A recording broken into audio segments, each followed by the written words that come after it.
Welcome to The Last Breakfast. Please enjoy the video. You start by protecting data.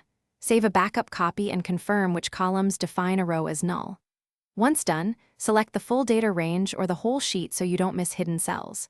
Next, open Home, choose Find and Select, then go to Special and pick blanks.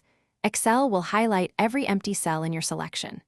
This isolates true empty cells quickly so you can move to deleting rows without hunting manually, which saves time on large sheets. If some rows look empty but contain formulas or spaces, use a helper column to test entire rows. For example, enter equals counta, A2, F2, equals 0 to return true for rows with no real values. Alternatively, use equals count blank, A2, F2, equals columns, A2, F2. Once filled down, apply a filter on that helper column and filter for true.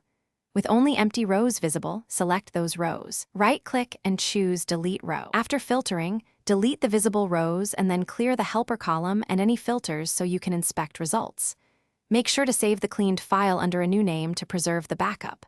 If something looks wrong, use Undo immediately, otherwise reopen the backup. One key troubleshooting tip: cells that appear blank may contain formulas returning empty strings or non-printing characters. Use len, trim, or replace char 160 to reveal and remove those before repeating the helper column check.